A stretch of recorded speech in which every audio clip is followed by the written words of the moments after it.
Hi guys! Kamusta po kayo? Ako po ulit si Russell. Tara samahan niyo na naman ulit akong gumawa ng flower arrangement. For today's video, nagdala po ang ating customer ng mga pangregalo para sa engagement ng kanyang kaibigan.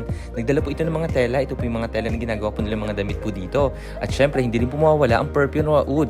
Isa sa mga mahal na regalo po nila yung dito, ang oud po.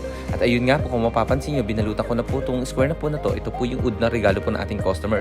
Chinek ko rin po yan sa loob bago ko po talaga balutan. Mamaya may leak po or maganda ba ang pagkakalagay ng perfume. Kasi ayoko rin nagkakaroon ng problema sa ating mga customer.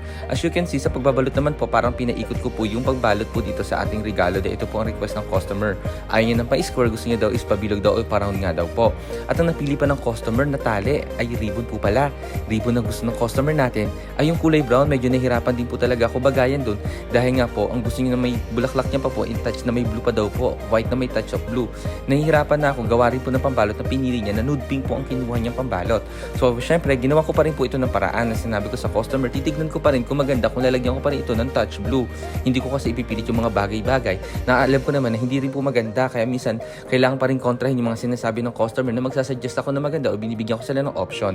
As you can see guys, tinalian ko na po ang ating regalo po na yan ng lubid na ganito lang po ang pagkakalagay ko ng ribbon. Wala na pong ibang arte or pa-cross na ginawa po kasi mas gusto ko simple at malinis ng tignan ng ating flower arrangement.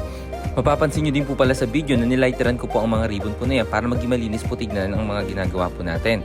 At ayun nga po guys, siniset up ko na po ang mga binalot kong regalo at syempre, nilagyan ko rin po pala yun ng dayami para dagdag dekorasyon sa ating ginagawang flower arrangement at ang napili ng customer, white some video na artificial po, nilagay ko po yan at nilagyan ko rin po pala ng green leaves po. Ito po yung mga natitira sa mga flower arrangement na artificial na ginagawa ko, hindi ko po yung tinatapon, di magagamit ko po po ito sa ibang flower arrangement. Dinagdagan ko po ulit ng dayami para matakpan po yung sponge dahil lagi ko sinasabi na pananatiling malinis ang ating flower arrangement for the satisfaction of our customer.